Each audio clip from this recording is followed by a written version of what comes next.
What's up guys, Tiga here from ProNDC, welcome to another ESO build video. So today I have the Magicka Templar PVE healer for dungeons and trials for the Clockwork City update for you.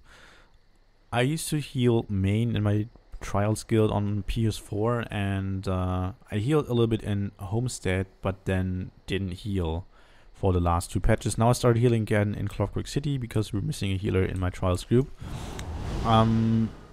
But keep in mind, I am main DD, so that means some of the traits are not perfect. The gear is still purple, but it still works. So trust me, you can still heal any content, even with purple gear, if you don't have a lot of money like I do, or if you are as poor as I am, to say. But yeah, so like some traits, some things need to be retraded with the transmute crystals, which I don't have a lot.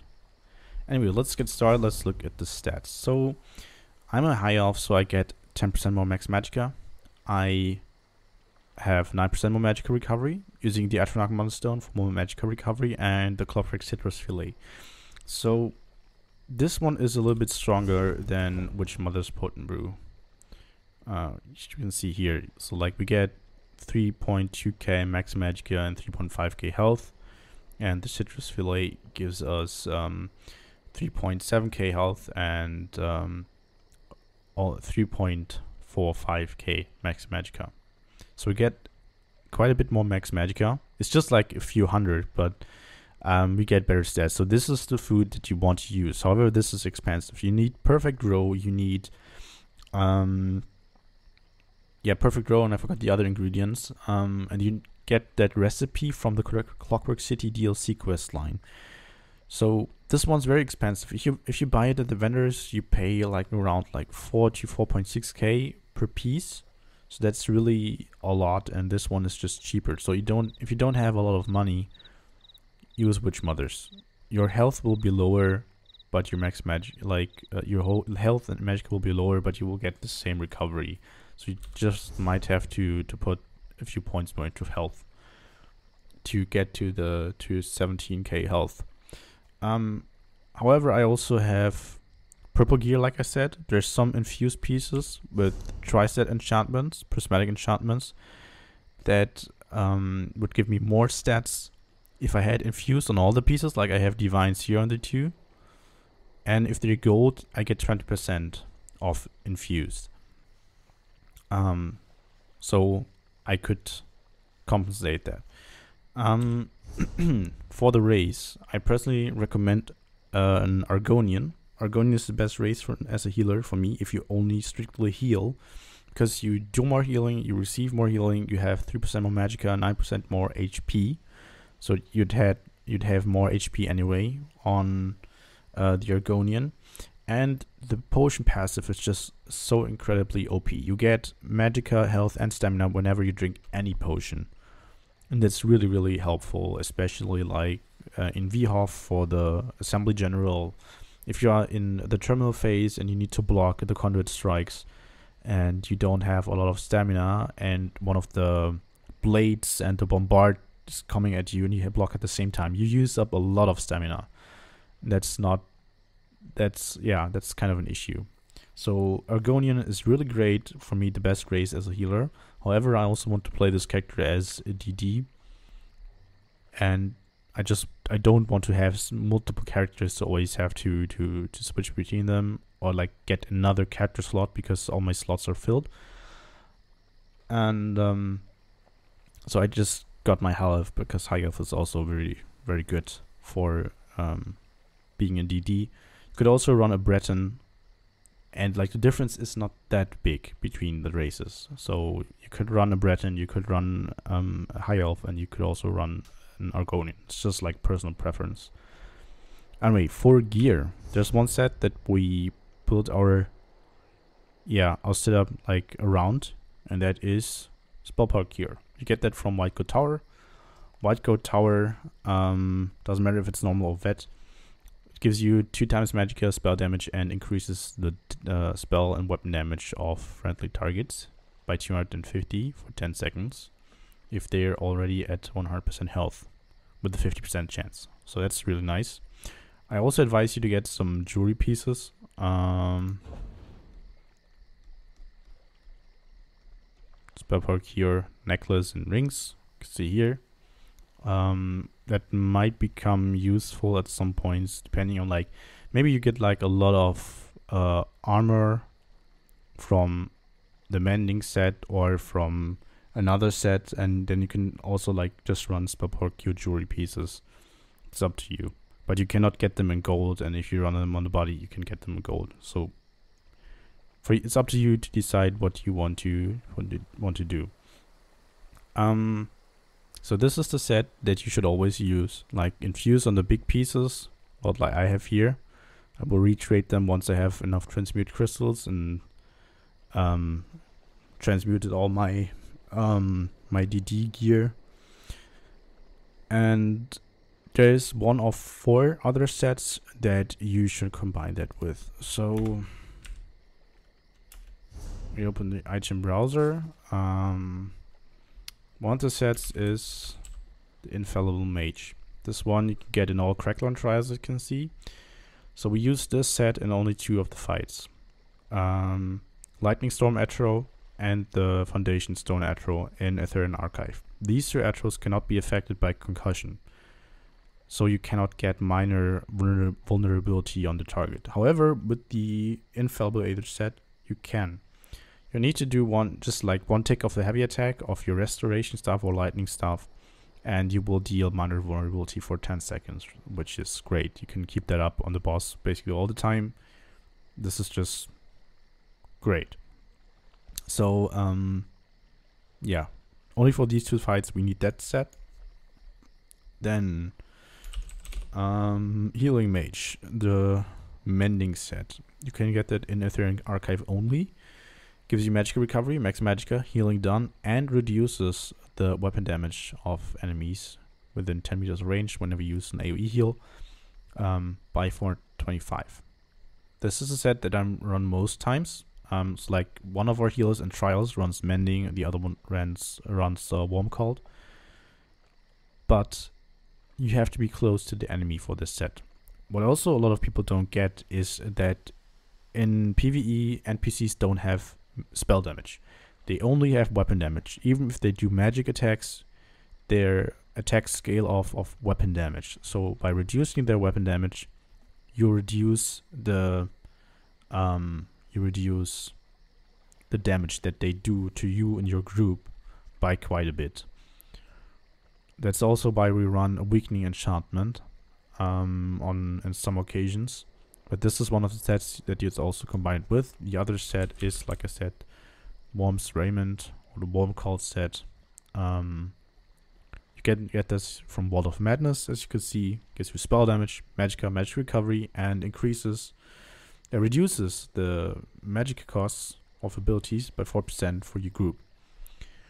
Really, really nice. So as I said, one of our healers usually runs Warm, the other one runs Mending. Yeah. So those are the sets that you'd combine with. There's another set that also a lot of people tend to forget, which is the Torque's Pact set. It's a craftable set. Gives you spell damage, max health, spell resistance, and decreases weapon enchantment cooldown and increases potency by 30%.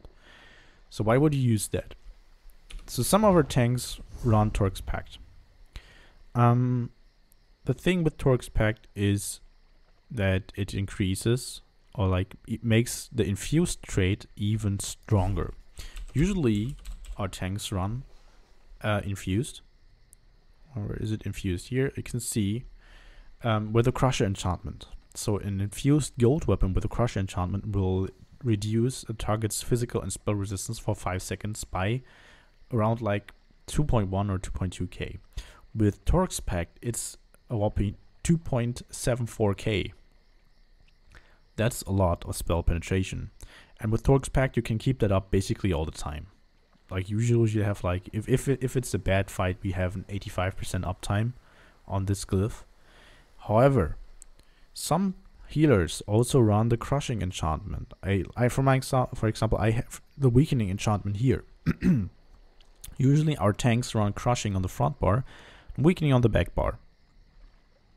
So what happens? Once this glyph is applied to the enemy, whenever someone else is using the same glyph, it will overwrite it. But for example, my weakening enchantment, because I'm not using Torque's Pact, I'm not using an infused staff, is weaker.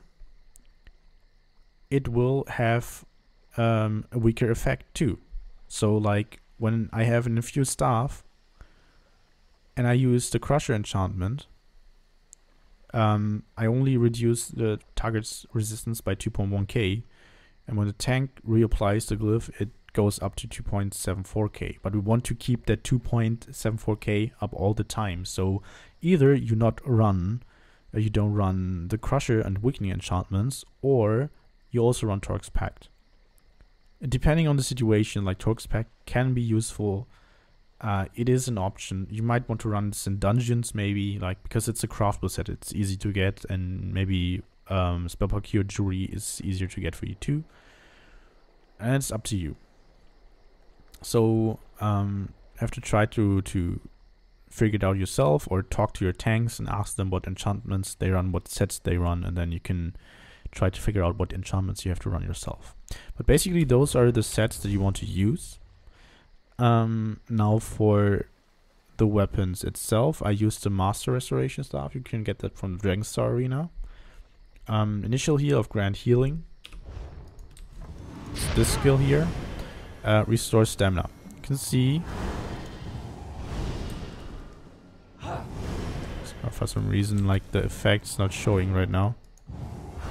Usually around my character there should be a green glow. Sometimes it's a little bit buggy with the effects because I turned the graphics down for better performance in trials.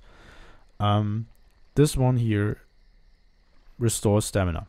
However, it only restores stamina around you. Like, a lot of people used to think that it restores stamina wherever you put the healing springs. It's not the case. The thing is, in some fights, you cannot stand close to your group. For example, if you are in VHOF at the Assembly, generally you use the stack and burn tactics. Like, we have one healer on the top on the right side, like up there, and like the off tank on the left side, and I'm the one standing close to melee camp, so I can use the Master Staff, which is great. The top right healer is not staying close enough to the group to restore stamina to everyone, so this staff is pretty much useless. There's some few other situations where you can also not properly use the staff, so yeah, if you have a different staff, you can use it. For example, I have a perfect Asylum Restoration Staff, and because I use a lot of combat prayer, I just replace it.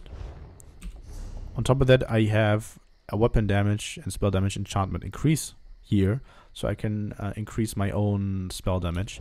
But it will go up to like 2.7k and can increase the healing of my Breath of Life from 9.2k to more than 12.7k. So that's like more than 3k extra heal.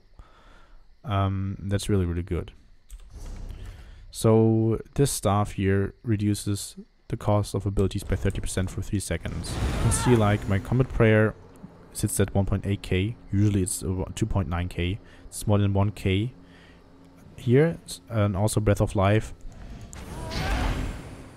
2.3k, 3.6k usually. It also reduces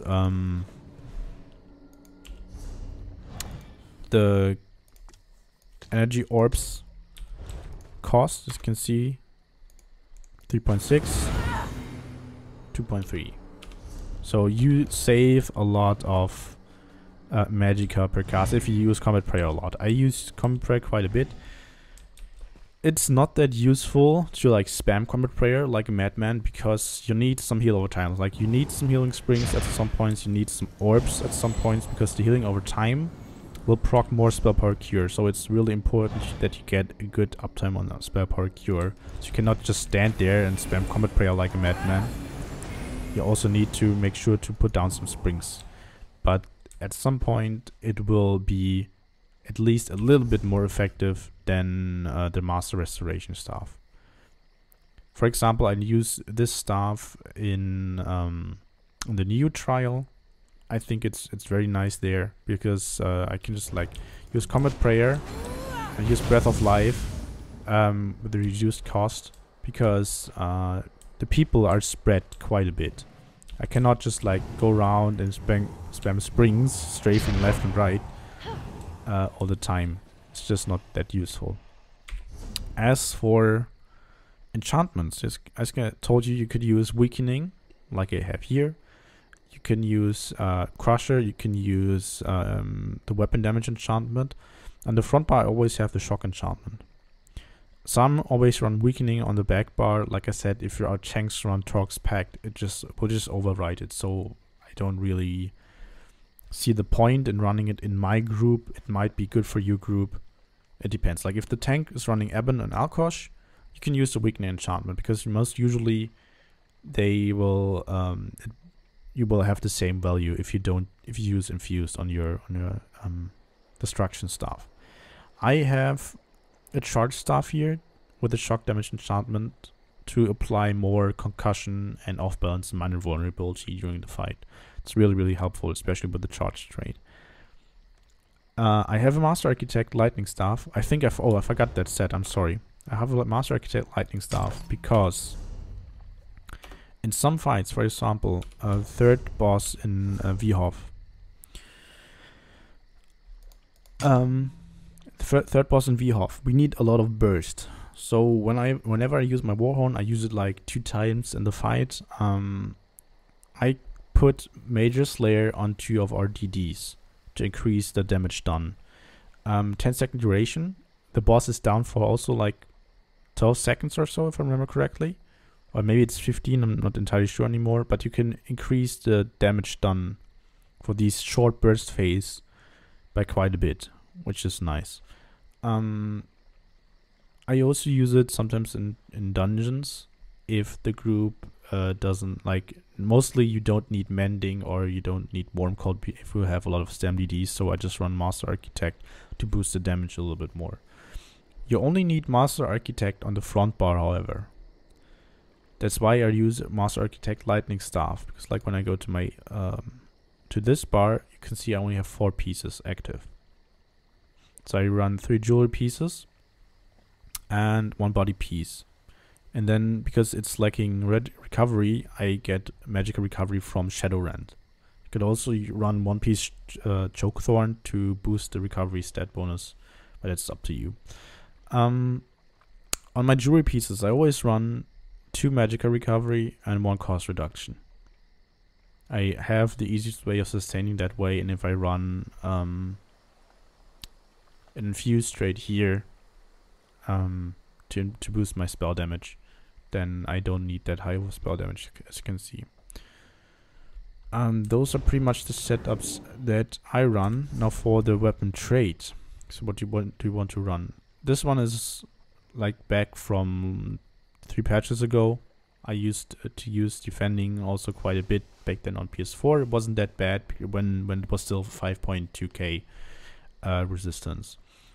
The traits that you now want to use are either powered for more healing done or infused. I haven't tried out Nirnhound. I have the perfect one with Nirnhound here. Not sure how much it boosts your spell damage. It's a little bit. You get more base healing, basically, but yeah.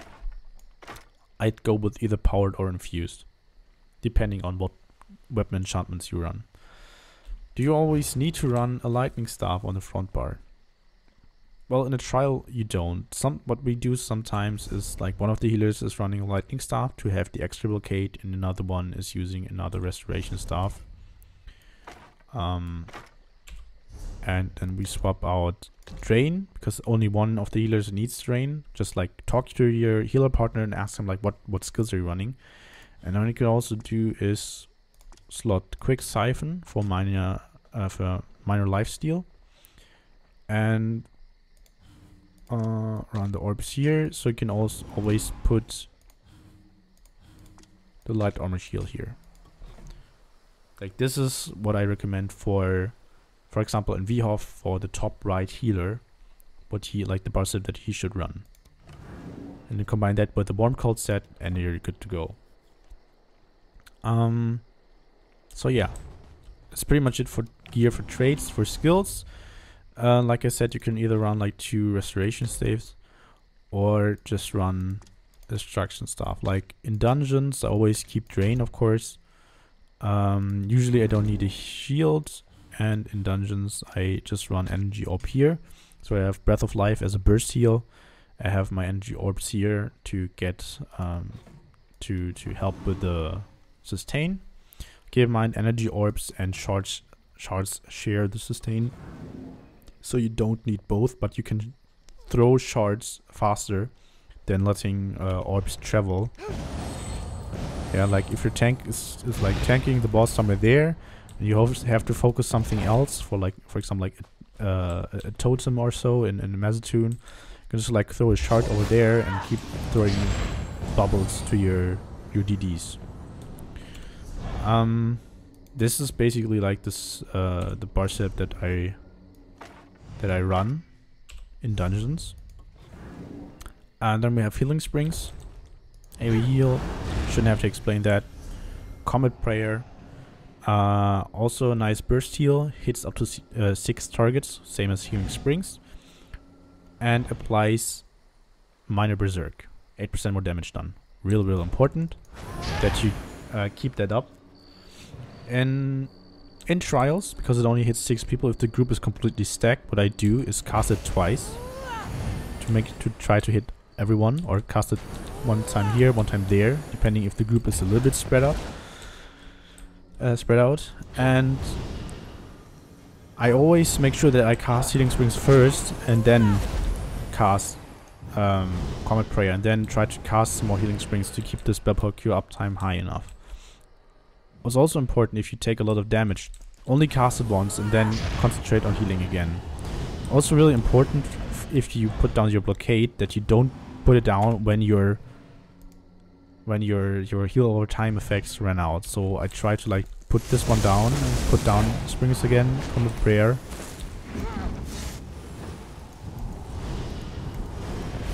And then Comet Prayer again whenever I see that minor berserk is about to run out. So I try to keep up Comet Prayer as much as possible, and it's working pretty well. During execute phases, what you want to do is, of course, spam healing springs most of the time, and then put in 1 Comet Prayer, just 1, and try to put down the healing springs again to have as much heal over time stacking as possible. It's really important. Sometimes if your FPS are low, especially in trials, you might end up casting this 2 times if you press it too often. So that might be a point where your group drops low. So you have to really pay attention to that. And then Inner Light gives us more Magicka, so more healing done, which is really nice. Then I have Solar Prison here. You would want to run something else instead, actually, which is Barrier, because Nova, you don't really need it. However, the Barrier, passively slotted, will activate the Magicka 8 passive, so you need to get support rank 9 actually. Not sure how many alliance points you need for that. But you can get up to 10% more recovery by having Barrier slotted on your bar. Even the 5% passive bonus is really nice. There's some fights where I put the energy orb on the front bar because I don't need the Ritual of Retribution, just put Efficient Purge here.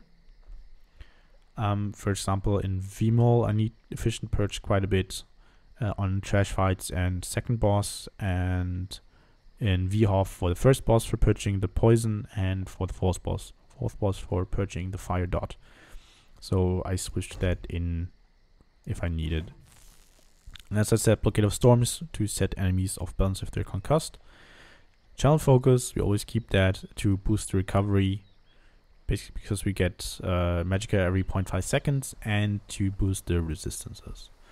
Elemental Drain, as I said, I keep that on my bar in dungeons all the time for the minor Magicka steal. But if the other healer can keep that up 100% of the time, you can remove it. So it's like up to you if you want to have it on the bar. Then shards, as I said, you can throw them more directly at the group, and then also energy orbs here. For example, in VHOF at the Assembly in general, the energy orbs are pretty much useless, so I can just take them out. And it depends a little bit. Like, I used them in our last try. It was pretty nice during the terminal phase, because I can just like throw the orbs at the group in the straight line, and would travel through all my my allies and heal them as well. So that's actually pretty nice. But usually during the main fight we don't need that, and I just put Ritual of Retribution here, and I throw shards in the melee group because I'm standing close to the boss, because I use mending. Like, I stand there, use Combat Prayer, put down the blockade again.